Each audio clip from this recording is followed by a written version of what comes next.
The service entrance lock clicked open on the third try. My hands shook so badly I almost dropped the key I'd kept hidden in my wallet for 15 months, tucked behind a photo of Luca. I never showed anyone. I never thought I'd use it. Never thought I'd come back here. But I was out of options. Luca stirred against my chest, his small body warm through the carrier strapped to me. 6 months old. Too young to understand that men with dead eyes had been following us. Too innocent to know his mother had spent the last 6 hours running through back alleys and switching subway lines until my legs gave out and my mind went blank with terror. Most of those hours weren't even in New York. Boston had been a hiding place, until it wasn't. Until a single morning turned my quiet streets into a trap. I ditched my phone, paid cash for a last-minute ticket south, and kept Luca's carrier turned inward so no one could get a clean look at his face. By the time the train dumped me into the city, I was already moving on instinct, switching lines, cutting through alleys, counting exits, praying I could stay one step ahead. I pushed through the door into the kitchen I used to know by heart. Everything looked the same. Marble countertops, stainless steel appliances that reflected dim security lights. The espresso machine I'd used every morning for 3 years sat in the exact same spot. My old life. The one I'd burned to the ground. Luca made a small sound, not quite crying but close. He needed water. I needed to mix his formula. Needed to think. Needed to figure out what the hell I was going to say when Nicholas found me here. If he found me here. The lights flicked on without warning. Blinding. I spun around, shielding Luca's face with my hand. Nicholas stood in the doorway with a gun pointed directly at my head. My breath stopped. Everything stopped. He wore black pajama pants and nothing else. His chest was bare, showing the tattoo that wrapped around his ribs. Dark hair messy like he'd been asleep. Eyes sharp and cold and absolutely lethal. He didn't lower the gun. Didn't blink. Just stared at me like I was a ghost he couldn't decide whether to shoot or exercise. Then his gaze dropped. To the baby carrier. To Luca. The gun lowered. Not much. Just enough. I watched recognition slam into him. Watched his entire body go rigid. Watched his jaw clench so tight I heard his teeth grind from 10 feet away. Samantha. My name came out rough. Broken. Like he'd been saying it in his head for months. And finally had permission to speak it aloud. I couldn't respond. My throat had closed up. All I could do was stand there holding our son, while the man I'd run from stared at us both like we'd just rewritten his entire existence. Footsteps thundered down the hallway. Security. 3 men in tactical gear burst into the kitchen, weapons drawn. Nicholas raised one hand without looking at them. They froze mid-step. Out. His voice cut through the air like a blade. Boss, we heard. Out. Now. They retreated. The door closed. Silence rushed back in, heavier than before. Nicholas finally holstered the gun at the small of his back. His eyes hadn't left Luca. Not once. How old? Not a question. A demand. 6 months. His jaw worked. Math happening behind those dark eyes. 15 months since I'd disappeared. 9 months of pregnancy. 6 months of life I'd stolen from him. Luca shifted in the carrier, making that small, unhappy sound again. Nicholas's attention sharpened. He needs water. I said quietly. I need to make a bottle. I wouldn't have come here if I had anywhere else to go. Why are you here? They found us. My voice cracked. The triad. They've been following me. 6 hours ago they left photos at my apartment. Photos of Luca. With messages. What kind of messages? I reached into my jacket pocket slowly, pulled out the envelope they'd taped to my door. Threw it onto the counter between us. Nicholas moved forward, fast and silent. Picked it up. Read it. His expression didn't change, but his knuckles went white around the paper. They want to use him against you, I whispered. I don't know how they found out. I was so careful. I never told anyone. I changed my name. I moved to Boston. I worked from home. I never went anywhere that... How long have they been watching you? I don't know. The photos are from different places, different months. They've been tracking me for a while. He pulled out his phone, pressed one button. Someone answered immediately. Sweep the property, full perimeter.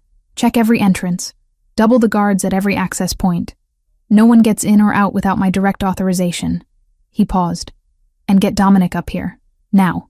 He ended the call. Looked at me again. At Luca. "Come here." I hesitated. "Samantha, bring him here." I walked forward on legs that barely worked. Stopped 3 feet away. Close enough to see the pulse hammering in Nicholas's throat. Close enough to smell the faint scent of his cologne mixed with sleep and adrenaline. He reached out slowly. Not toward me, toward Luca. Luca's eyes had opened. Big and dark and exactly like his father's. He stared up at Nicholas with that serious baby expression that always made my chest ache. Nicholas's hand trembled. Just slightly. Just enough for me to notice. "Can I?" His voice broke. He cleared his throat. Tried again. "Can I touch him?" Something inside me shattered. This man. This dangerous, ruthless, terrifying man. Asking permission to touch his own son. Yes. Nicholas's fingers brushed against Luca's cheek. Feather light. Reverent. Like he was touching something sacred he didn't deserve. Luca turned his head toward the touch. Opened his mouth. Made a small cooing sound. Nicholas's breathing changed. Got uneven. His name. He whispered. "Luca. Luca Bellini." His eyes snapped to mine. "You gave him my name. He's your son. You left." The words came out harsh, accusatory. "You disappeared without a word. I looked for you. I searched for 6 months straight. I thought you were dead. I thought someone had taken you. I thought—" He stopped, jaw clenching. "And you were what?" "Living in Boston, pregnant, having my child. Alone. I was protecting him. From what? From this." I gestured at the house, at him, at everything. From men with guns. From enemies who would use him to hurt you. From a world where people get killed over territory and money and power. You don't get to make that choice alone. I made the only choice I could. Bullshit. He stepped closer. Close enough that I had to tilt my head back to hold his gaze. You ran because you were scared. Not of me. Of what it would mean to stay. He was right. I hated that he was right. Luca started fussing again. Louder this time. Real crying. "He's hungry," I said. "And tired. We've been running all day. I need to feed him. I need to—" "Upstairs. Guest room. 2nd floor. East wing. Nicholas, you're not leaving." His voice dropped to something dangerous. Something absolute. "Not tonight. Not until we deal with the triad.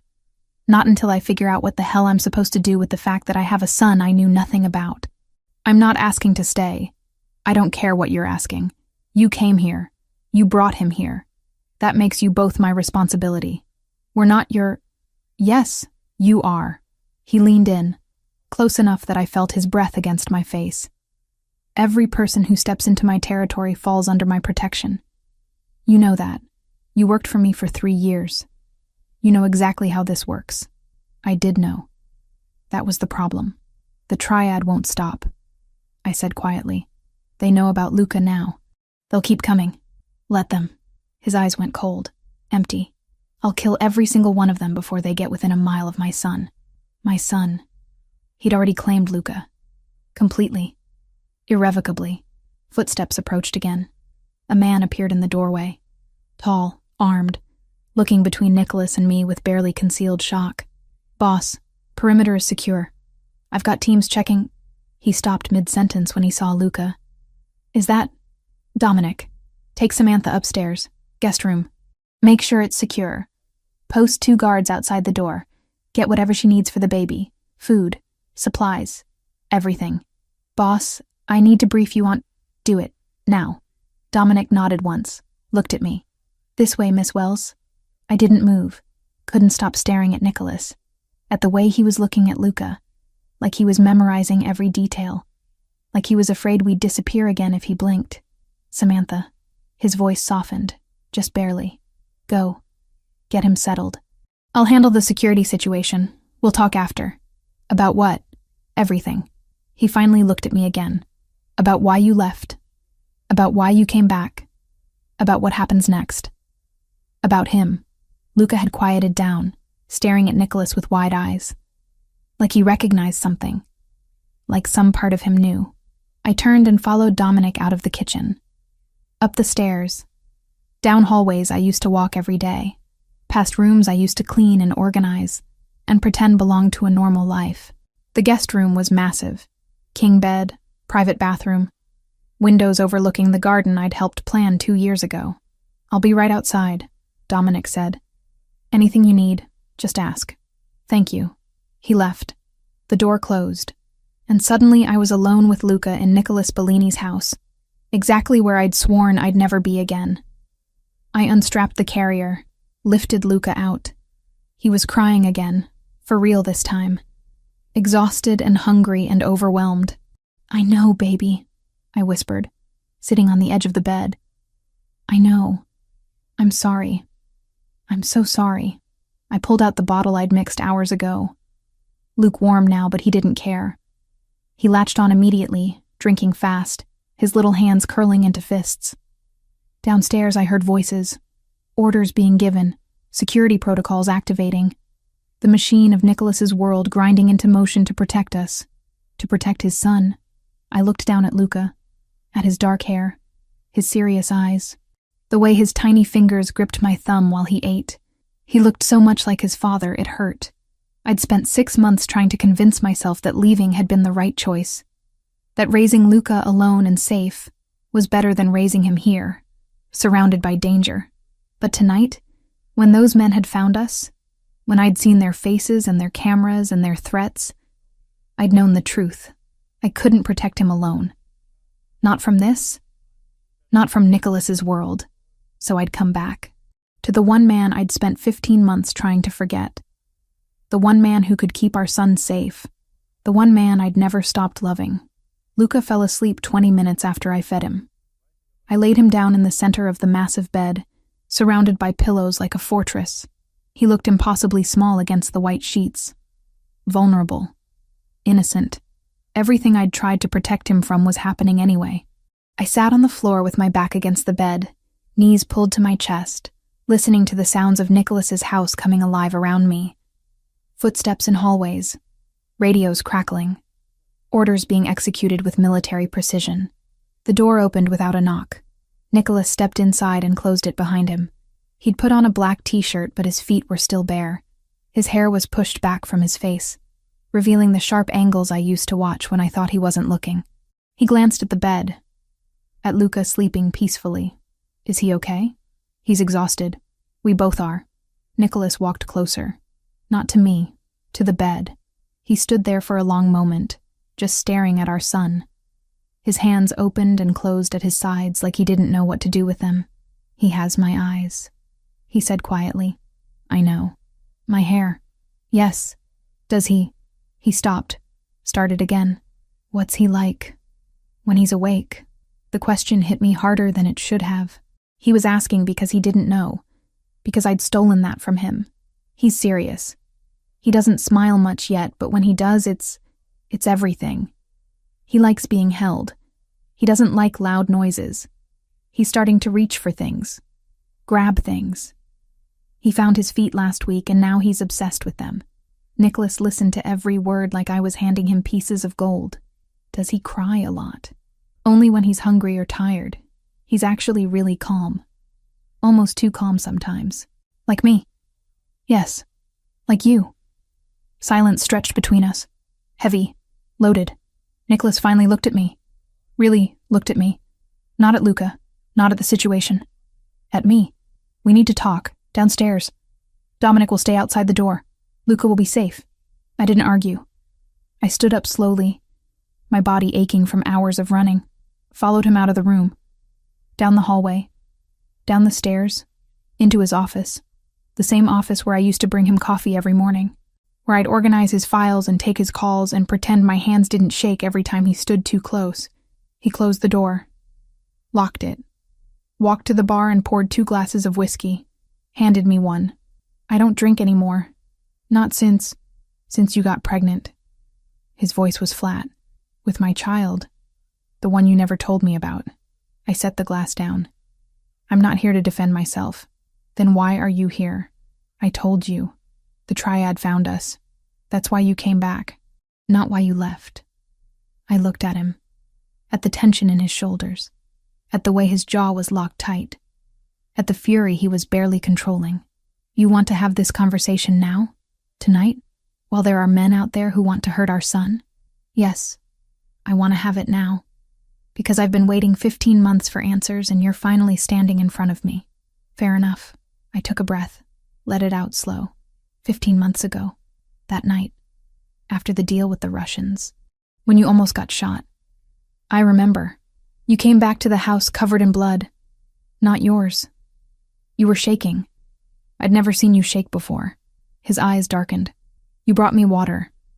Sat with me until I calmed down. You talked. You never talked to me before. Not really.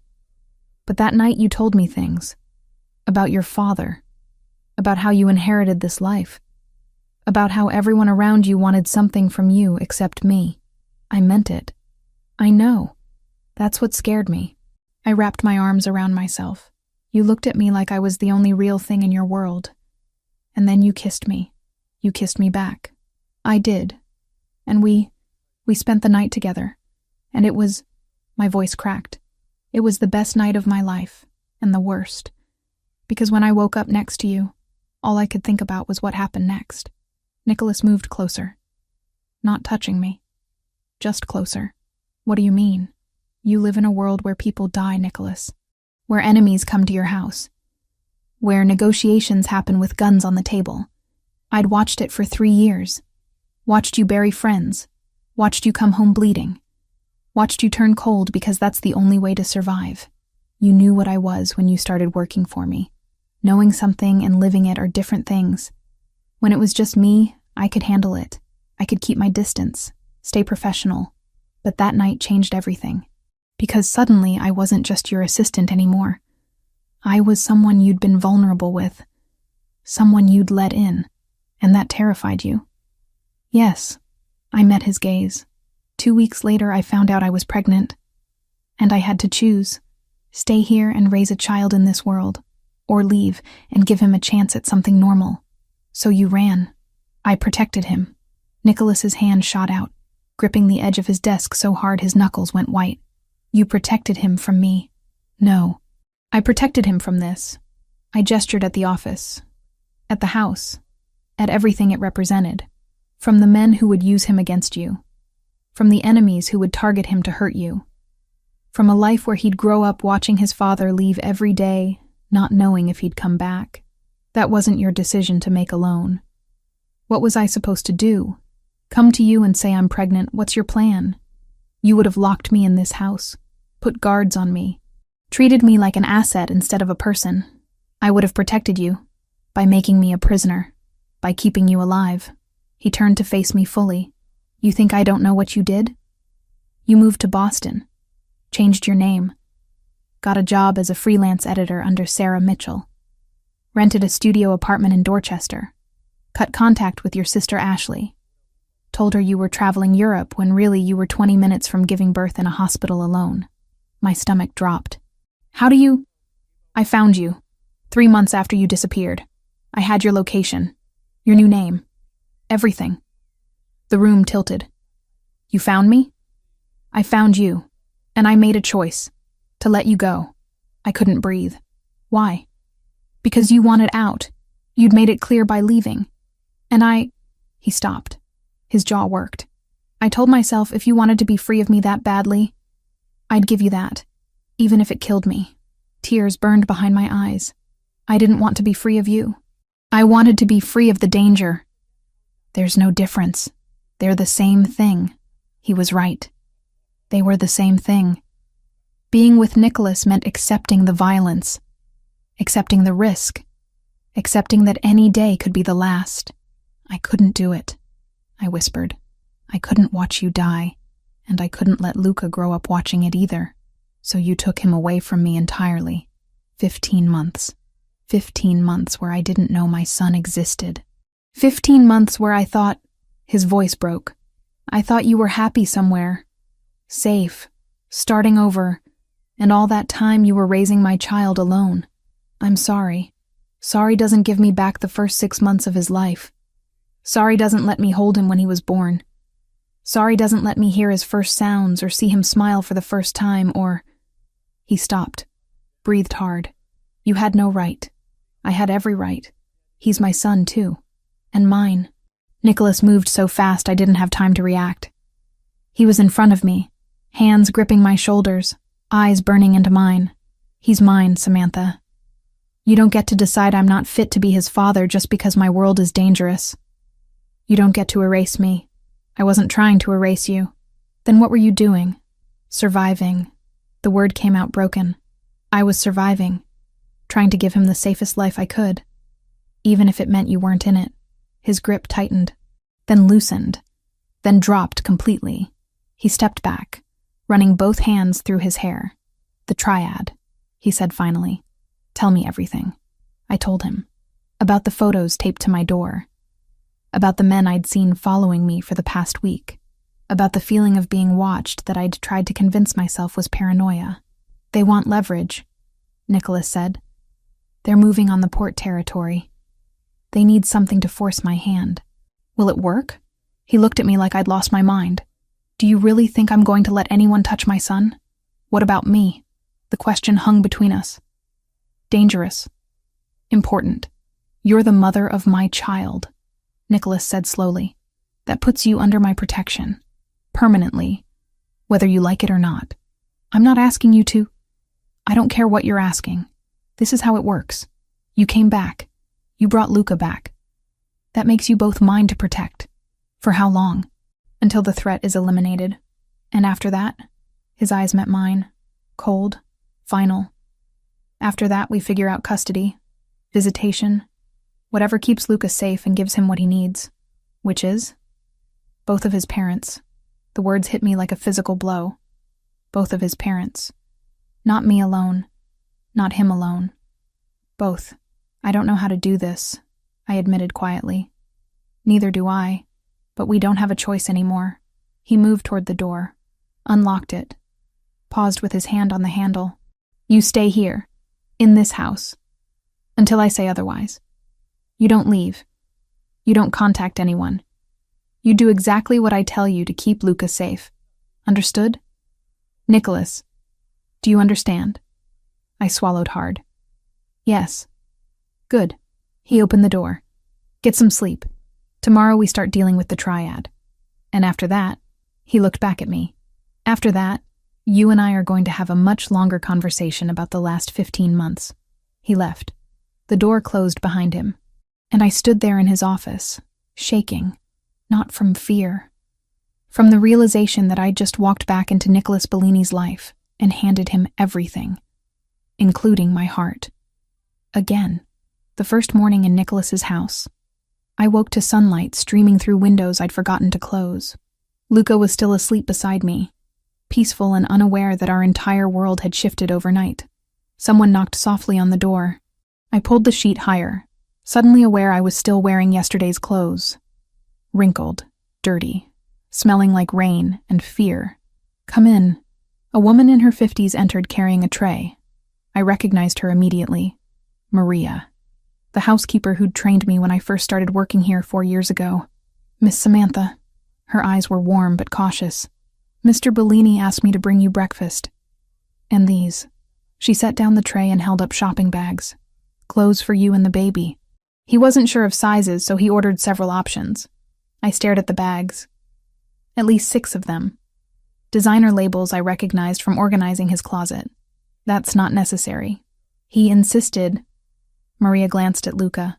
Beautiful baby. He has his father's eyes. Everyone kept saying that. Like it wasn't obvious. Like Luca was anything other than a miniature version of Nicholas Bellini. Thank you, Maria. She left quietly. I got up, checked the bags. Baby clothes in various sizes. Diapers. Formula. Bottles. Everything I'd left behind in my panicked flight from Boston. Everything I'd need to stay here for more than a day. He was planning on keeping us here. Making it comfortable. Making it impossible to leave. I fed Luca, changed him, dressed him in new clothes that were softer than anything I could have afforded. By the time I finished, it was almost 9. Late for me. I'd spent 6 months operating on a newborn schedule where 9 felt like afternoon. When I opened the door, Dominic was leaning against the opposite wall. "Morning. Boss wants to see you. Bring the baby." "Where is he?" "Downstairs. Main living room." I followed him down, carrying Luca against my shoulder. The house looked different in daylight. Brighter. More exposed. I could see the upgrades that had happened since I left. New security panels. Reinforced doors. Cameras in corners I didn't remember. Nicholas stood by the windows overlooking the garden. He wore dark jeans and a gray sweater. Casual. I'd rarely seen him casual. He turned when he heard us enter. His eyes went straight to Luca. Did he sleep? Most of the night. He woke up twice for bottles. "You should have called someone. You don't have to do it alone anymore." The words landed strange. You don't have to do it alone anymore. Like he was already taking ownership. Already inserting himself into routines I'd built without him. I'm used to it. That's the problem. He moved closer. Not to me. To Luca. "Can I hold him?" My arms tightened instinctively. Protective. Irrational. Nicholas noticed. Of course he noticed. He noticed everything. "I'm not going to hurt him, Samantha." "I know. I stopped. Took a breath. He doesn't know you yet. Then he needs to learn." Nicholas held out his arms. Confident. Patient. Waiting. I transferred Luca carefully. Supported his head. Made sure Nicholas had him secure before I let go completely. Nicholas held our son like he was made of glass. Arms stiff. Body tense. Like he was terrified of dropping him or breaking him or doing something wrong. Luca stared up at him. Silent. Studying this stranger with serious dark eyes. "Hi," Nicholas said quietly. Awkwardly. He stopped. Started again. "I'm Nicholas. I'm your father." Hearing him say it out loud broke something in my chest. Luca made a small sound. Not crying. Just a noise. Nicholas's entire face transformed. Not a smile exactly. Something deeper. Something that looked like wonder and terror and love all at once. "He's so small," Nicholas whispered. "He's actually big for his age. 9 pounds at birth. 17 now. Did you—" He swallowed hard. "Were you alone when he was born?" "Yes." His jaw clenched. "That shouldn't have happened. It did happen, and we survived. You shouldn't have had to just survive." He looked down at Luca again. "Neither of you should have." I didn't know what to say to that. Didn't know how to explain that survival had felt like victory at the time. That every day Luca and I made it through healthy and safe felt like winning. Nicholas spent the next 20 minutes just holding Luca, walking slowly around the room, talking to him in Italian. Words I didn't fully understand but recognized as gentle, soft. Nothing like the voice he used to give orders. When Luca started fussing, Nicholas handed him back immediately, reluctant, like he wanted more time but understood the baby came first. "He's hungry," I said. "I need to feed him." "Do it here. Stay." So I sat on the couch and fed Luca while Nicholas watched. Not creepy, not invasive, just fascinated. Like he couldn't believe this was real. "What does he eat?" Nicholas asked. "Formula. I stopped breastfeeding at 4 months. It was too hard while working." "You were working?" "Freelance editing, from home, under a fake name. I had to pay rent somehow." He processed that. "Were you—" He stopped, restarted. "Did you have help? Friends? Family?" "No. Ashley thinks I'm in Europe. I cut contact with everyone else." "You did it completely alone?" "Yes." He looked at Luca nursing contentedly. "That's over now. You have help. You have me." The next few days unfolded in a strange routine. Nicholas had meetings in his office. Business to conduct. Orders to give. But he appeared constantly throughout the day. During Luca's morning nap. During afternoon tummy time. During evening baths. Always hovering. Always watching. Learning. On the 3rd day, I was changing Luca on the bed when Nicholas knocked and entered without waiting for permission. He was carrying a book. Several books, actually, stacked in his arms. "I've been reading," he announced. I glanced at the titles. Child Development, Baby Milestones, What to Expect the First Year. You bought parenting books? I needed to catch up.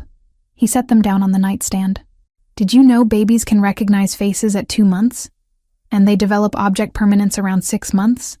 Luca should be starting to understand that things exist even when he can't see them. I stared at him. You memorized developmental milestones? I've been reading since you arrived. I need to know what I missed. What he can do now. What's coming next? Something warm and painful twisted in my chest. He was studying, preparing, trying to compress 15 months of learning into 3 days. Nicholas? Does he roll over yet? He just started. A few weeks ago. Back to front only. He hasn't figured out front to back. And sitting? Not yet. Maybe another month or 2. He nodded, absorbing every detail like it was mission-critical information. What about his schedule? When does he nap? How long? How often does he eat? I told him everything. Wake times, sleep cues, how to tell the difference between tired crying and hungry crying, how he liked being bounced when he was fussy, how he hated being too hot but loved being swaddled tight. Nicholas listened to all of it, took mental notes, asked follow-up questions that showed he was actually paying attention. I want to help, he said finally, with everything, feeding, changing, whatever he needs. I want to learn. Okay, show me how to change a diaper. So I did. Walked him through the steps. How to lift Luca's legs. How to wipe properly. How to fasten the diaper snug but not too tight. Nicholas followed every instruction with intense concentration, like he was disarming a bomb instead of changing a 6-month-old. When he finished, he looked absurdly proud. Did I do it right? Perfect. He smiled. A real smile.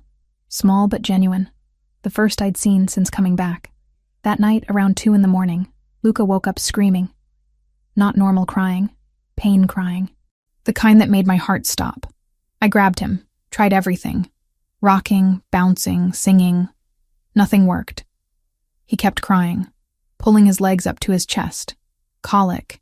Gas. Something hurting him. The door opened. Nicholas appeared in pajama pants and nothing else, hair messy from sleep. What's wrong? I don't know. He won't stop. I think it's his stomach. Nicholas crossed the room in 3 strides. Let me try. I handed Luca over, desperate for anything that might help. Nicholas laid him down on the bed gently, placed one large hand on Luca's tiny stomach, started massaging in slow circles, clockwise. Firm, but gentle pressure. I read about this, Nicholas said quietly. Gas relief massage. The pressure helps move air through their system. He kept going, patient, methodical. Luca's crying gradually decreased, turned into whimpers, then stopped entirely. 5 minutes later, Luca let out a massive burp and went quiet. Content. His little face relaxed. I almost cried from relief. Nicholas picked him up, held him against his chest. Luca's head rested on his shoulder. His eyes started drooping. How did you know to do that? I whispered. Chapter 7. Common Discomforts and Solutions. He looked down at Luca. I read all of them. Multiple times. I needed to be ready. Ready for what? For this, for him, for whatever he needs. His eyes met mine. Dark and serious. I missed 6 months. I can't get that back. But I can make sure I don't miss anything else. Watching Nicholas hold our sleeping son, seeing the careful way he supported his head, the protective curve of his body, the absolute devotion in his expression, I felt something crack open inside me. This was what I'd been afraid of. This connection. This bond. Not because it was bad, but because it made leaving impossible. The rest of the first week passed in a blur of new routines. Nicholas rearranged his schedule around Luca. Morning meetings happened during naps. Phone calls got cut short when the baby woke up. Business that used to consume him became secondary to watching his son discover his hands. By day 7, they had their own rhythm. Nicholas did morning diaper changes. I did feedings. He did afternoon playtime while I showered or napped. We took turns with evening bath time, like we were a family, like we'd been doing this together from the beginning. One evening, I came downstairs to find Nicholas on the living room floor. Luca was on his back on a blanket, kicking his legs. Nicholas lay beside him, propped on one elbow, watching. He smiled, Nicholas said without looking at me. A real smile, not gas. I was talking to him and he smiled. He's been doing that for a few weeks now. But he smiled at me. He sounded odd, humbled. His first smile with me. I sat down beside them. Watched Luca grab his feet and shove them toward his mouth. Watched Nicholas laugh softly when Luca made happy baby noises. "You're good at this," I said quietly. "At what?" "Being his father." Nicholas went still. "I don't know what I'm doing. I'm making it up as I go. That's what parenting is. None of us know what we're doing. We just try not to break them. I won't break him." He reached out. "Let Luca grab his finger. I'll protect him from everything, everyone, for the rest of my life." I believed him. That was the terrifying part. I believed Nicholas Bellini would burn the entire world down if it meant keeping Luca safe. "He needs you," Nicholas said, still watching Luca. "You're his mother. You're everything to him. But he needs me too. And his voice roughened. I need him. I didn't know what was missing until I saw him, but now I do, and I can't lose it. I can't lose either of you." The words hung in the air between us. Heavy, true, impossible to take back. I wanted to tell him he wouldn't lose us. Wanted to promise we'd figure this out somehow, but I didn't know how to make promises I couldn't guarantee keeping. So instead, I watched our son play with his father's hand. Watched Nicholas's face soften in ways I'd never seen before. Watched a ruthless Mafia boss turn into someone gentle and careful and completely devoted. And I wondered if leaving had ever really been an option at all. The second week started with a routine that felt almost normal. Almost. If you ignored the armed guards at every entrance. If you ignored the security cameras tracking every movement. If you ignored the fact that we were essentially prisoners in a gilded cage. Luca didn't notice any of it. He was happy. Fed. Safe. Learning to love his father. I was the one who couldn't relax. Who jumped at every unexpected sound. Who checked the windows obsessively even though I knew Dominic and his team had the perimeter locked down. Nicholas noticed.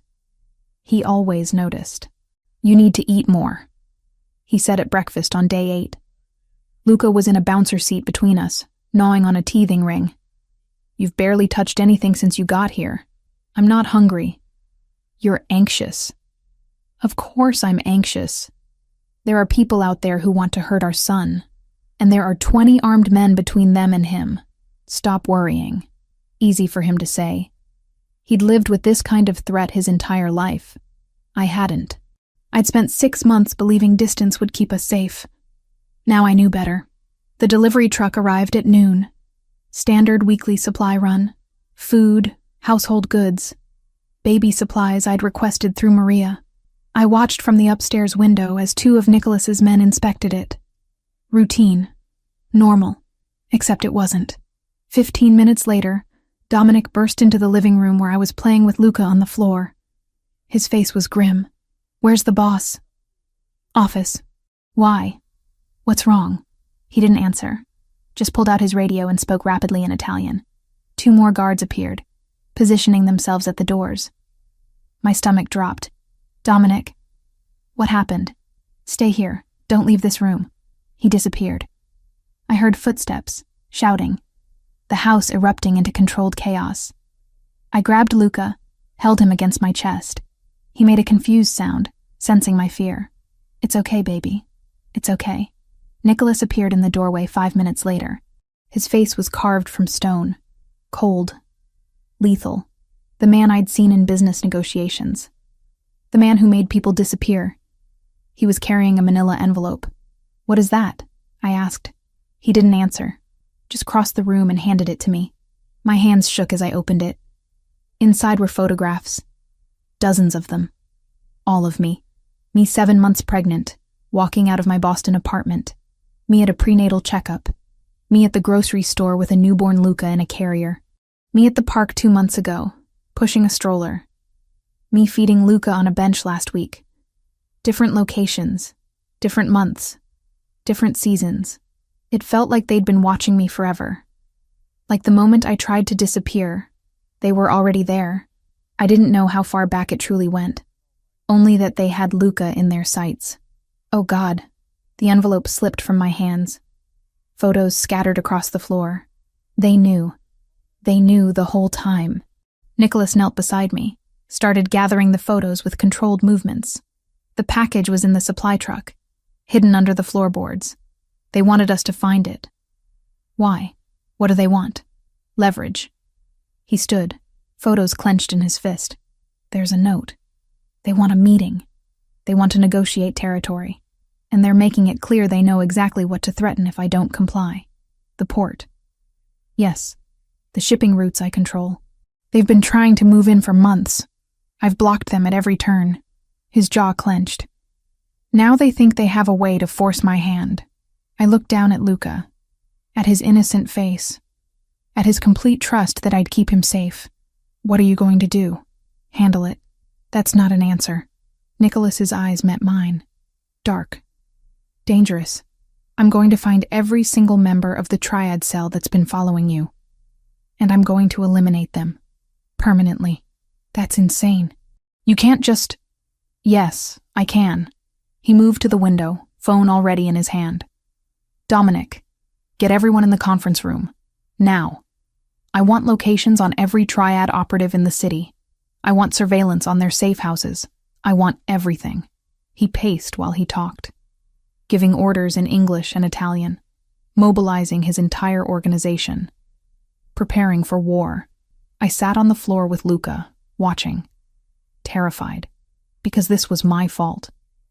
I'd brought this danger here. I'd led them straight to Nicholas. How long have they known? I asked when he ended the call. About me and Luca. About the connection to you. Nicholas was quiet for a moment. Then he pulled out his phone again, scrolled through something. I had my tech team trace the metadata on these photos. Most are recent, within the last month, but some are older, from when I was pregnant. Those were taken from public sources. Security footage from your apartment building, traffic cameras. They went back and collected them after they identified you. He looked up. 3 weeks ago, one of their informants was reviewing old security footage from this property. Routine surveillance they do on all the major families. He saw you, recognized you from more recent surveillance they'd been running in the North End, made the connection. So they didn't know about Luca from the beginning? No. They tracked you retroactively, pulled rental records, apartment applications, built a timeline, realized you disappeared right around the time you stopped working for me. Put it together. His voice went cold. They've been actively watching you for 3 weeks, planning, waiting for the port conflict to escalate. Then they made their move. 3 weeks. Not 15 months. The relief was tiny but real. They hadn't been tracking my entire pregnancy. Hadn't been waiting that long. But 3 weeks was long enough. Long enough to learn my routines. Long enough to know I was vulnerable. Long enough to follow me here when I ran. This is my fault, I whispered. I led them right to you. No. They would have found us eventually. That's how this works. But Samantha. He knelt in front of me. This is not your fault. You were trying to protect Luca. You didn't know they were watching. None of this is on you. Then why does it feel like it is? He didn't have an answer for that. Nicholas spent the next 4 hours in his office. I could hear him through the walls. Voice low and dangerous. Orders being given. Resources being mobilized. Plans being made. I stayed in the living room with Luca. Fed him. Changed him. Played with him. Pretended the world outside wasn't falling apart. Maria brought dinner. I couldn't eat it. By 11, Luca was asleep in his crib upstairs. I was pacing the hallway outside his door. Guards at both ends. Cameras watching. But I couldn't shake the feeling that it wasn't safe. That nowhere was safe. I went to check on him for the 3rd time in an hour. Stood by the crib. Watched his chest rise and fall. So small. So defenseless. The panic hit without warning. Chest tight. Breath short. Vision narrowing. I stumbled out of the room. Made it to the hallway before my legs gave out. Slid down the wall, gasping. Trying to breathe. Trying to think. Trying to do anything except feel the crushing weight of terror. Footsteps. Running. Then Nicholas was there, kneeling in front of me. "Samantha, look at me." I couldn't focus, couldn't breathe. His hands gripped my shoulders. "Look at me. Now." I forced my eyes to his. Dark, steady, anchoring. "Breathe," he ordered. "In through your nose, out through your mouth. With me." He demonstrated. I tried to follow. Failed. Tried again. Again. In, out. "Stay with me." We breathed together. His hands solid on my shoulders. His eyes locked on mine, pulling me back from the edge. Slowly, gradually. The panic receded. My breathing evened. My vision cleared. "There you go," Nicholas said quietly. "You're okay. I'm not okay. None of this is okay. They were watching us. They have photos of my baby. They know where we are. Samantha, stop." I looked at him, at the absolute certainty in his expression. "Nothing is going to happen to him," Nicholas said, voice low, final. "Or to you.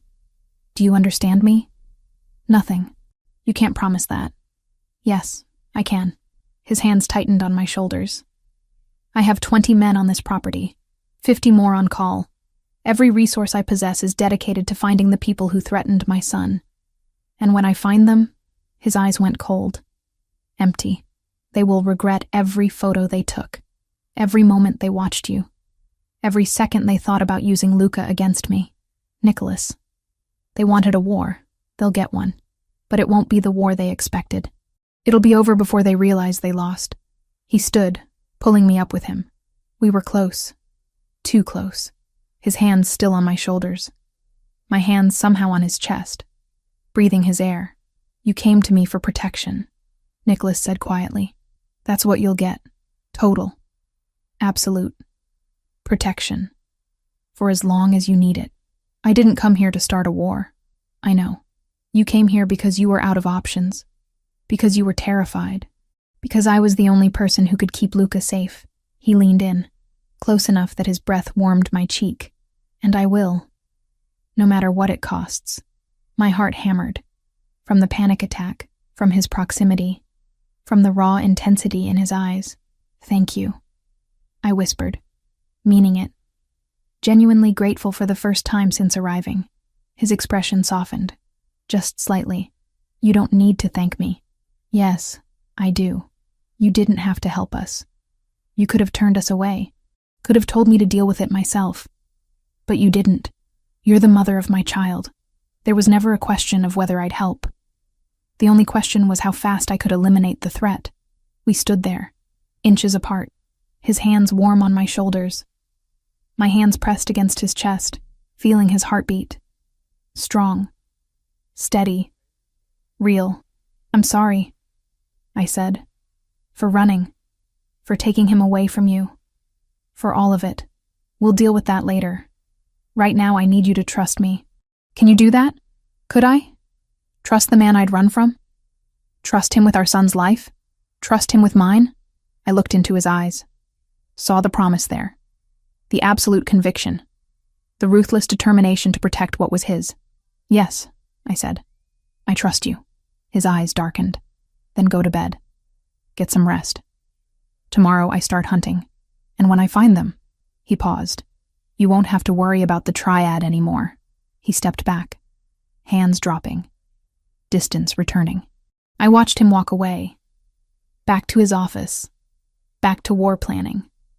Back to being the dangerous man who ran this city through fear and power. But for just a moment, in that hallway, he'd been something else.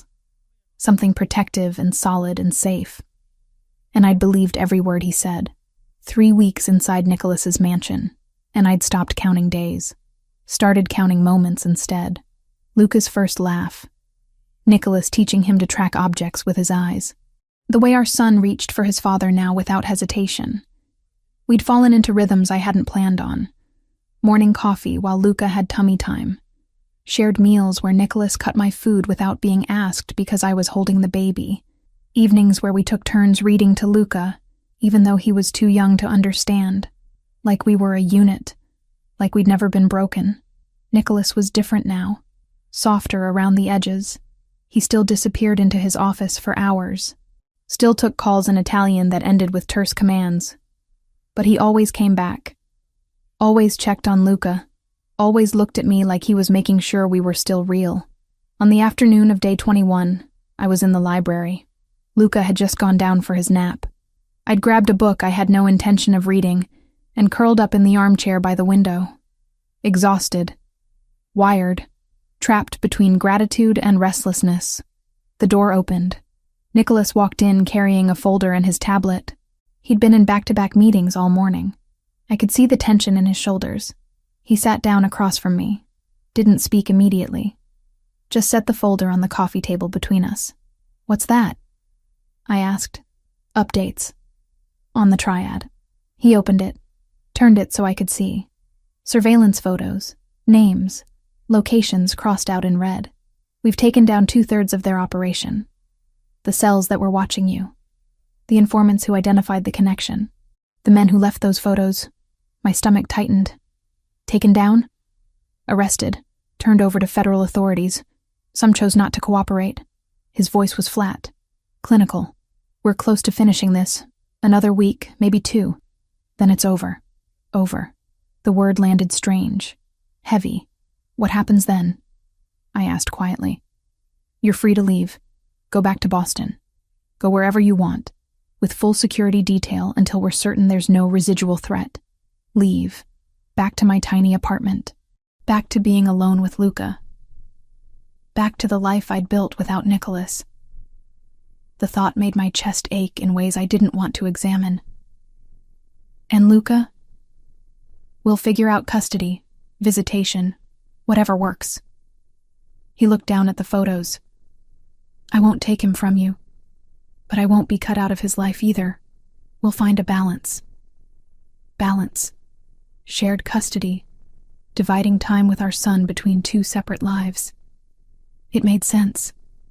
It was rational. It was what co-parents did. I hated every word of it. "Okay," I said, because what else could I say? Nicholas studied me. "You don't sound relieved." "I am. It's good news. The threat being eliminated.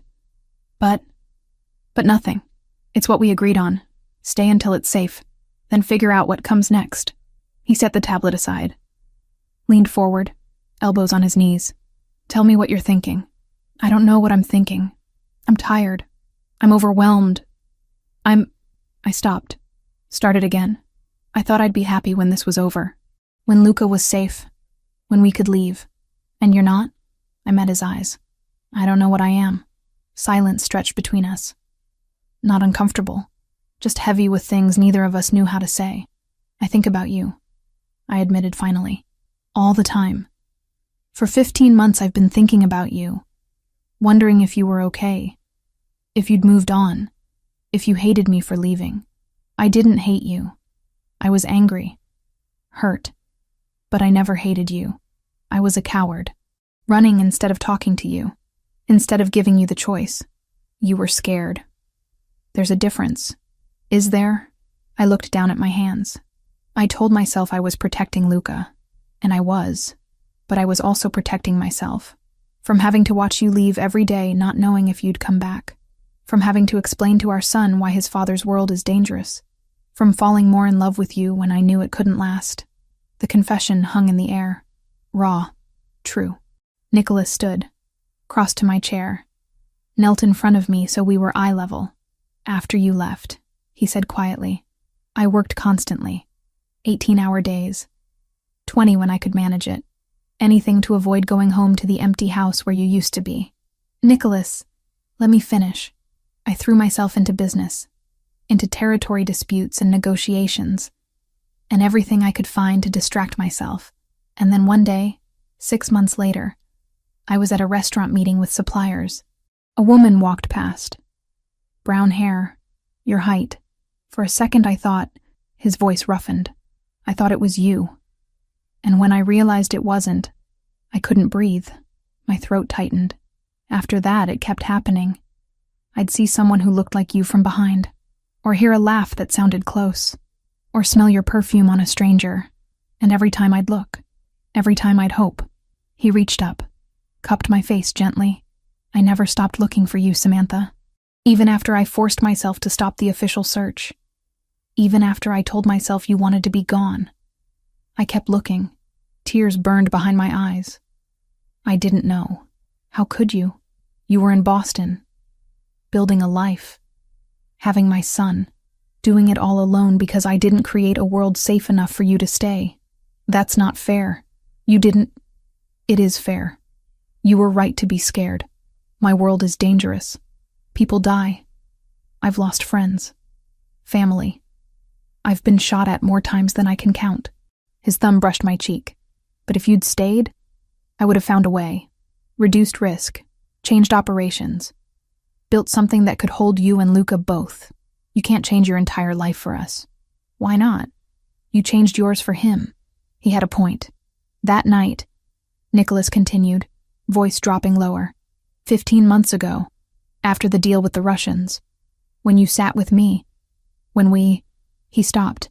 That wasn't just physical for me. It wasn't for me either. Then what was it? I looked into his eyes. Dark. Intense. Waiting. It was everything, I whispered.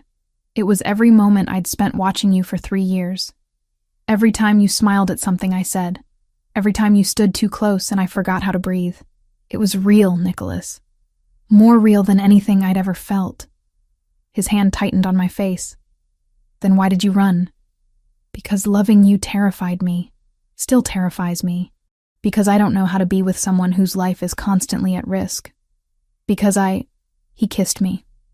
Not gentle. Not tentative. Desperate and consuming and full of 15 months of missing each other. I gasped against his mouth. He took advantage. Deepening the kiss. His hands moved to my hair. My hands found his shoulders. Gripping. Pulling him closer. We broke apart, breathing hard. Was that real? Nicholas asked, voice rough. Or fear? Real, I said. God, so real. He kissed me again. Harder this time. I stood, pulling him with me. We crashed together, all the tension and longing and unspoken words translating into touch. He walked me backward until my legs hit the sofa. We fell onto it tangled together, his hands everywhere. Mine matching his urgency. Clothes disappeared. I didn't know how. Didn't care. All that mattered was skin on skin, his weight pressing me into the cushions. The sound of his breathing, the way he said my name like a prayer. We made love with 15 months of separation compressed into every movement. Urgent, intense, reconnecting in the most primal way possible. When it was over, we lay tangled together, my head on his chest, his arms wrapped around me, hearts hammering in sync. I never stopped loving you, I whispered into the silence. I left. I hid. I built a life without you, but I never stopped. His arms tightened. You're the only real thing in my life. You and Luca. Everything else is business. Territory. Power. Things that don't matter. But you... He pressed his lips to my hair. You matter. You've always mattered. I tilted my head back to look at him. What are we doing? I don't know. But I know I don't want you to leave. Nicholas, stay. Not because of the threat. Not because you have nowhere else to go. Stay because you want to. Because this, he gestured between us. Whatever this is, it's worth figuring out. I wanted to. God, I wanted to so badly it physically hurt. I'm scared, I admitted. So am I. But I'd rather be scared with you here than safe with you gone. He made it sound simple. Like love could outweigh danger. Like choosing each other was enough. Maybe it was. Okay, I said quietly. Okay? I'll stay. We'll figure it out. Together. His expression transformed. Not quite a smile. Something deeper. Relief and joy and disbelief all at once. He kissed me again. Softer this time. Gentler. Like he was sealing a promise. Upstairs, through the monitor on the table, Luca started making small waking up sounds. We both looked at the device, then at each other. We should... I started. Yeah, we should. But neither of us moved. Just stayed tangled together on the sofa in the library where everything had finally broken open between us, where we'd finally stopped running. 4 in the morning. I woke to silence that felt wrong. Too heavy, too complete. Then the alarm screamed. I bolted upright, heart already racing. Luca started crying in his crib across the room. The emergency lights bathed everything in red. The door burst open. Nicholas stood there in tactical gear, a rifle in his hands. Blood streaked across his shirt. Not his blood. I could tell by the way he moved. Get Luca. Now. I didn't ask questions. Grabbed Luca from his crib, held him against my chest. He was screaming, terrified by the noise and the lights, and my fear bleeding into him. Nicholas crossed the room in 3 strides, took my arm, pulled us into the hallway. Gunfire erupted from somewhere below. Close. Too close. The sound made Luca shriek harder. This way. Nicholas moved fast, keeping his body between us and the stairs. 2 of his men appeared, flanking us. Weapons raised, eyes scanning. We went down a hallway I'd never noticed before.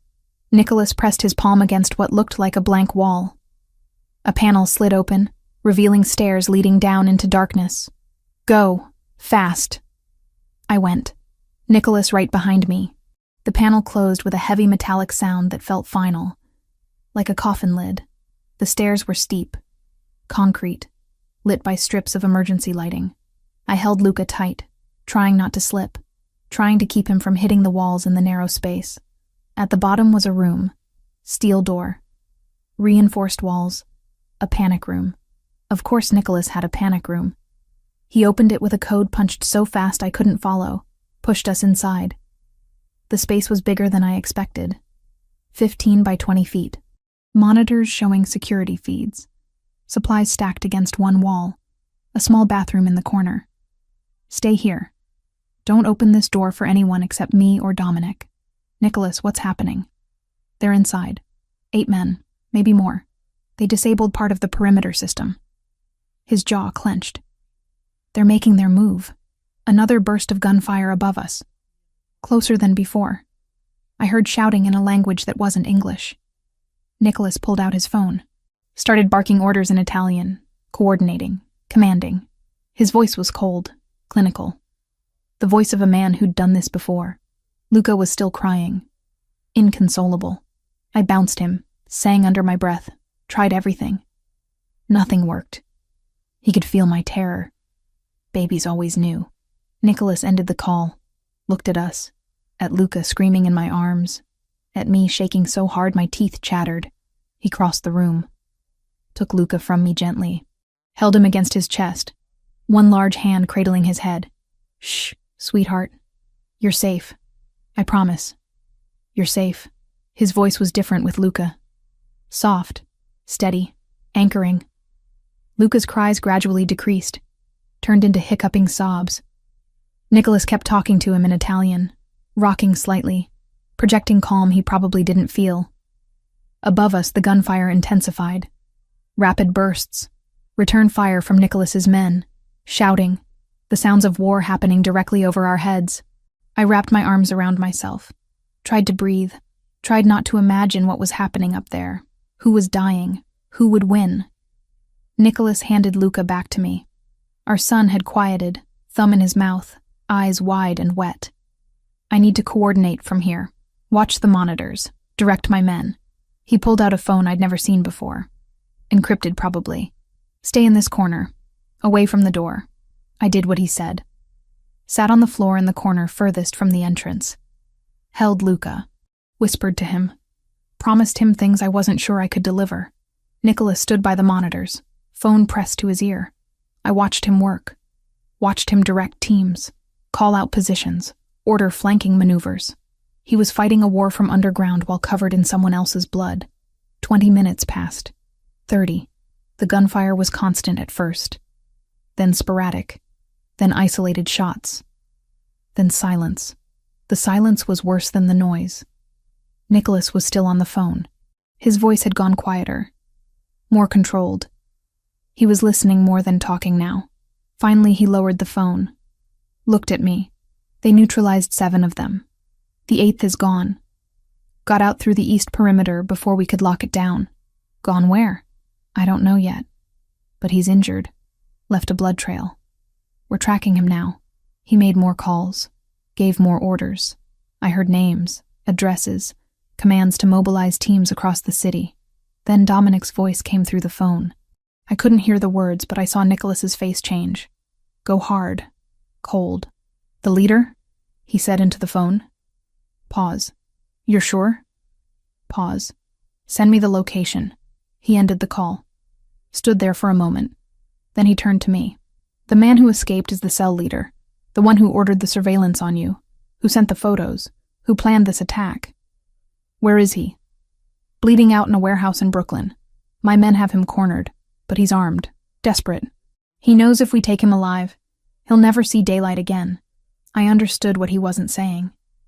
Nicholas had to go. Had to finish this personally. Had to eliminate the threat permanently. How long will you be gone? I asked quietly. I don't know. 6 hours maybe. Maybe less. 6 hours of not knowing if he was coming back. Nicholas knelt in front of me, cupped my face with both hands. His eyes were dark, intense, full of promises he might not be able to keep. I will come back, he said. I will end this. And when I do, you and Luca will never have to be afraid again. You can't promise that. Yes, I can. He leaned in, pressed his forehead to mine. I love you. I should have said it before, in the library, after everything. But I'm saying it now. I love you, Samantha. I love our son, and I will do whatever it takes to keep you both safe. Tears spilled down my cheeks. I love you too. He kissed me, hard and desperate, and full of everything we might not get to say later. When he pulled back, his thumbs wiped away my tears. Dominic will be right outside this door. 4 other men are stationed at the access points. You don't open it for anyone except them or me. Understood? Yes. He touched Luca's head. His hand trembled slightly. Just enough for me to notice. Be good for your mama, sweetheart. I'll be back soon. Then he stood, checked his weapon, walked to the door, looked back once. I love you, he said again, like he needed me to hear it one more time. Like he needed to say it before walking into danger. Come back to us. Always. The door closed, locked, and I was alone with Luca in a concrete room, while Nicholas went to hunt the man who'd threatened our family. I sang to Luca, nursed him when he got hungry, changed his diaper, tried to maintain some semblance of normal routine in the most abnormal circumstances possible. The monitors showed the house, blood on marble floors, bullet holes in walls, bodies being moved out by men in tactical gear, the aftermath of violence. 1 hour passed, 2, 3. Dominic knocked on the door, spoke through it. Mrs. Wells, just checking in. Are you and the baby okay? We're fine. Any word from Nicholas? He's on site. Closing in. Should have an update soon. Soon. The word meant nothing, and everything. I paced the small space. Luca had finally fallen asleep, exhausted from crying. I laid him on a blanket on the floor. Watched his chest rise and fall. So innocent. So unaware that his father was out there fighting for our survival. 4 hours. 5. The phone on the wall rang. I jumped. Grabbed it. Samantha. Dominic's voice. He's on his way back. ETA 20 minutes. He's injured but mobile. Injured. The word made my stomach drop. How bad? He didn't say, but he's conscious and walking. That's good. I waited. Counted every minute. Every second. Luca woke up, fussed, went back to sleep. Finally, footsteps outside. The lock clicked. The door opened. Nicholas stood there, covered in blood. More than before. So much more. His shirt was torn, showing a gash across his ribs. Deep. Still bleeding. His face was pale, but his eyes were alive. It's over, he said, voice rough, exhausted. He's dead. The cell is eliminated. The threat is gone. I handed Luca to one of the guards who'd appeared behind Nicholas. Ran to him. He caught me, wincing, but holding tight. You're hurt. It's not bad. You're bleeding everywhere. I've had worse. I pulled back to look at him. Really look. The cut on his ribs was bad. The kind that needed stitches. Probably a lot of stitches. There were other cuts. bruises forming. Signs of a fight that had been brutal. You need a doctor. I need to make sure you're okay first. He touched my face. Are you? Is Luca? We're fine. We're safe. Because of you. His eyes closed briefly, relief flooding his expression. Good. That's all that matters. Dominic appeared in the doorway. Boss, medical team is upstairs. We need to get that looked at. Give me a minute. You're bleeding through your shirt. I said give me a minute. Dominic retreated. Nicholas pulled me closer, ignoring the blood and the pain and everything else. I meant what I said. He whispered against my hair. I love you, and now that this is over, we can figure out what comes next. Together. Together. The word felt like a promise. Like a future. Together. I repeated. He kissed me. Gentle this time. Careful of his injuries. Then he let me go. Picked up Luca from the guard who was holding him. Cradled our sleeping son against his chest. Let's go upstairs, he said. Let's go home.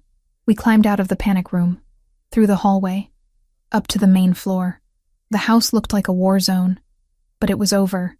The threat was eliminated. We were safe. Nicholas was stitched up in his office by a doctor who asked no questions. 17 stitches in his side, 5 in his shoulder, multiple contusions. But nothing life-threatening. Nothing that wouldn't heal. I sat beside him the entire time, holding his hand when he winced, watching the careful way they cleaned and closed the wounds. When it was done, when the doctor left, when we were finally alone, Nicholas pulled me onto his lap carefully. Mindful of his injuries. I kept my promise, he said. I came back. I knew you would. Did you? Yes. I touched his face. Traced the line of his jaw. Because you're too stubborn to let anyone else win. He smiled. A real smile. Tired, but genuine. Stay, he said again. Not because you have to. Because you want to. Because we're good together. The three of us. I looked into his eyes. Saw the future there. Complicated. Dangerous sometimes. But real. True. Worth fighting for. Okay, I whispered. I'll stay. For how long? As long as you'll have me. That's forever then. Yeah, I said, leaning in to kiss him. Forever sounds about right. 3 weeks after the attack, Nicholas sat across from me at breakfast with papers spread between our coffee cups. Luca was in his bouncer, gnawing on a teething ring and watching us with serious dark eyes. It's done, Nicholas said, tapping one of the documents. The main triad faction agreed to terms. They disavow the rebel cell that came after us. We maintain our current territories. They stay in theirs. No expansion on either side. Just like that, they're fine with you killing their people?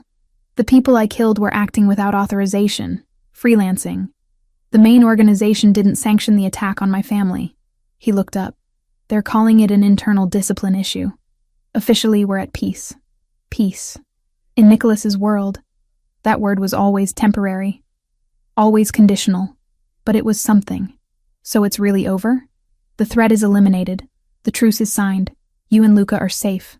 He reached across the table, took my hand. We can start living instead of just surviving. I looked down at our joined hands. His thumb traced circles on my palm. A simple gesture that felt impossibly intimate after everything we'd been through. I need to call my sister, I said quietly. Ashley. She still thinks I'm in Europe. She probably thinks I'm dead or missing by now. Then call her. Today. Explain everything. She's going to be furious. Let her be furious. You're alive. That's what matters.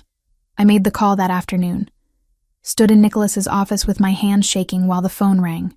Ashley picked up on the second ring. Samantha? Oh my God, Samantha, is that really you?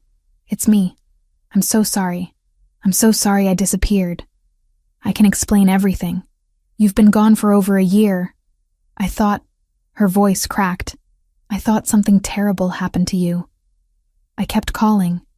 I kept trying to find you. Why didn't you answer? Because I was hiding. From dangerous people. And I had a baby. Silence. Long and heavy.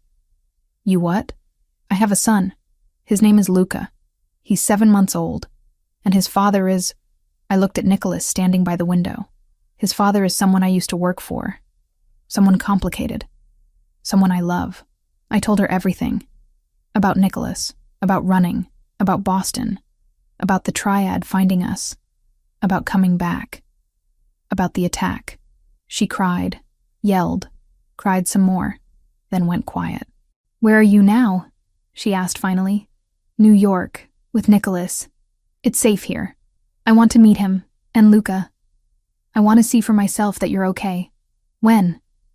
"This weekend. I'm flying out Friday. You're not disappearing on me again, Samantha.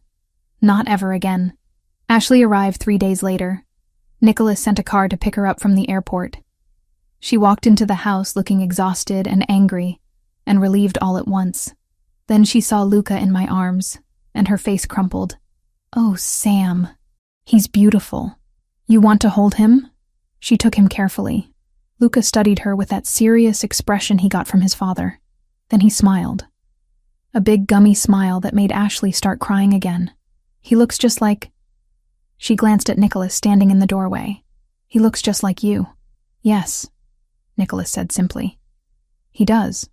Ashley stayed for 3 days. Watched Nicholas with Luca. Watched us together. On the second night, she cornered me in the kitchen while Nicholas was giving Luca a bath. "He loves you," she said. "Really loves you. I can see it." "I know. And you love him." "Yes. His world is dangerous." "I know that too." She leaned against the counter. "Are you happy? Really happy?" I thought about it. About the fear and the violence and the constant threat. But also about Nicholas teaching Luca to hold his head up. About falling asleep together on the couch while our son napped between us. About the way Nicholas looked at me like I was the only thing that mattered. "Yes," I said. "I'm happy.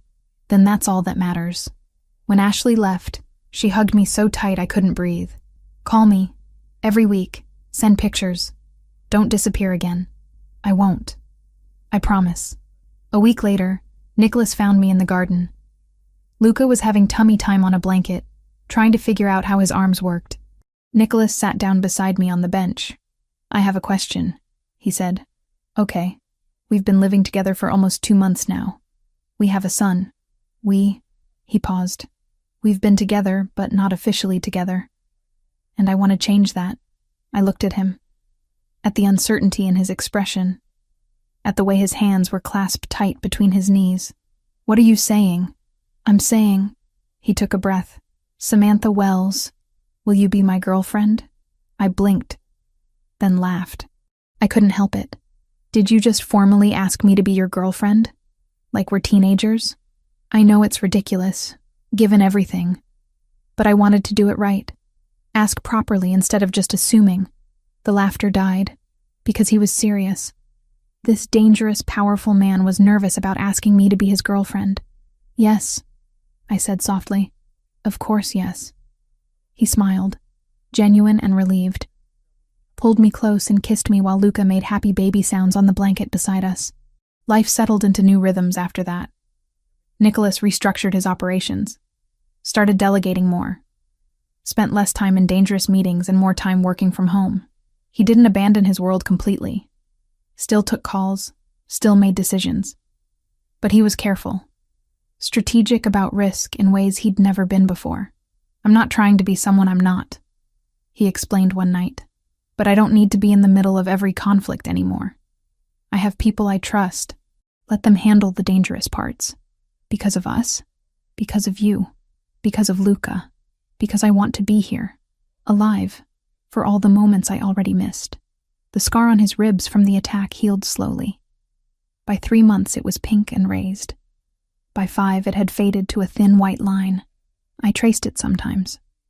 A reminder of what he'd risked. What he'd survived.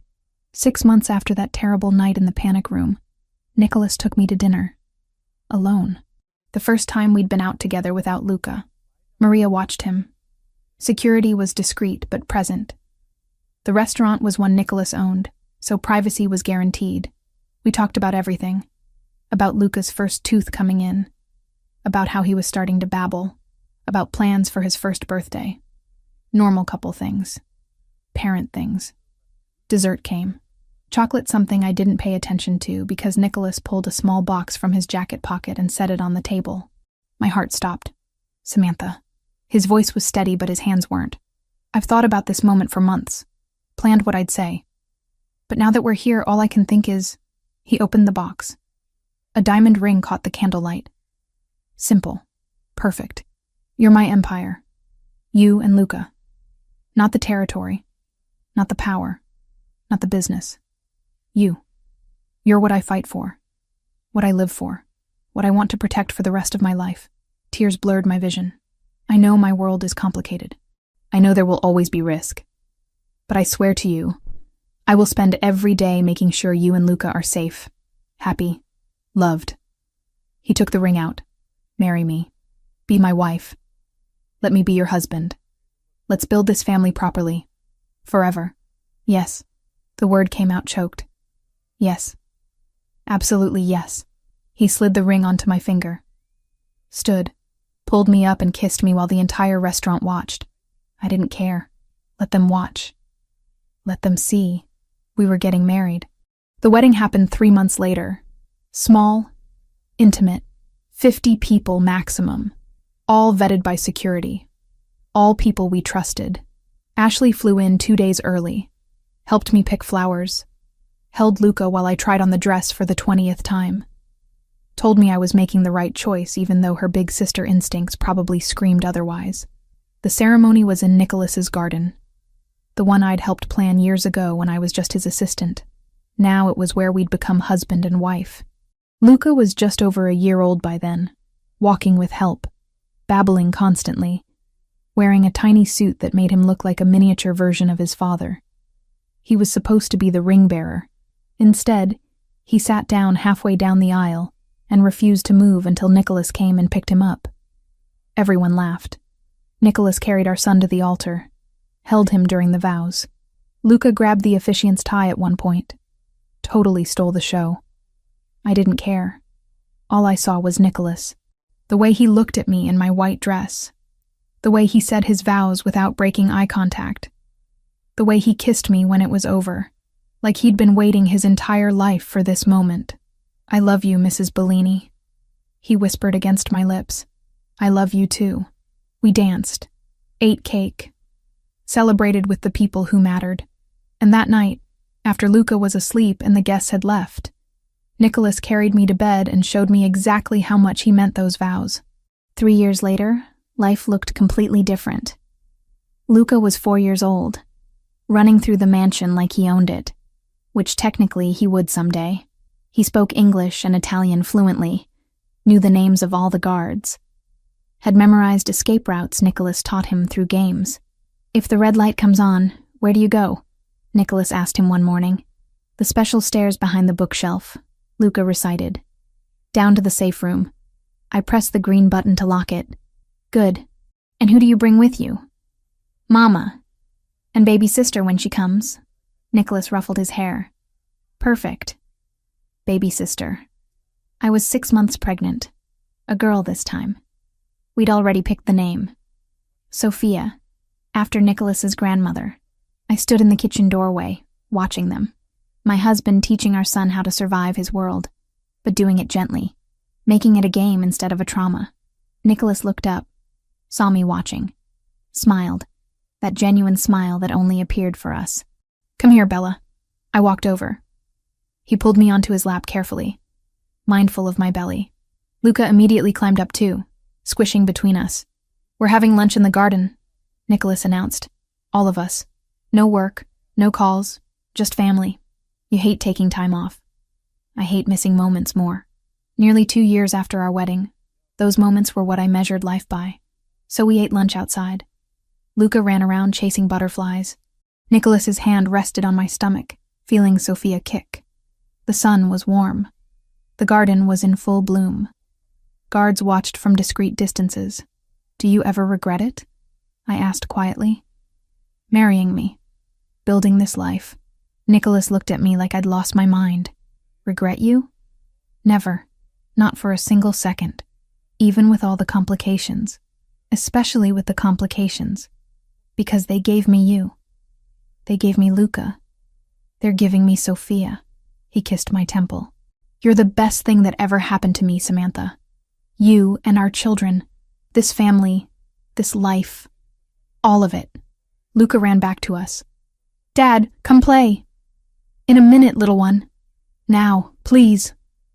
Nicholas laughed, stood, let our son drag him toward the flower beds. I watched them play. Watched Nicholas pretend to be scared when Luca roared like a dinosaur. Watched him scoop our son up and spin him until Luca shrieked with laughter. This was the man the city feared. The man who'd eliminated an entire triad cell to protect us. The man who still made people nervous when he walked into a room. But here, in our garden, with our son in his arms and our daughter growing inside me, he was just Nicholas. Just a father. Just a husband. Just mine. And I knew, without any doubt, that coming back had been the right choice. Running had been fear. Staying was love. Mama, Luca called. Come play with us. I stood, one hand on my belly. Walked over to my family. Nicholas caught my hand, pulled me close. I love you, he said. For the 1,000th time, like he'd never stop saying it. I love you too. Luca grabbed both our hands, pulled us deeper into the garden, into our life, into the future we were building together. Dangerous sometimes, complicated always, but ours. Completely and forever ours. The end.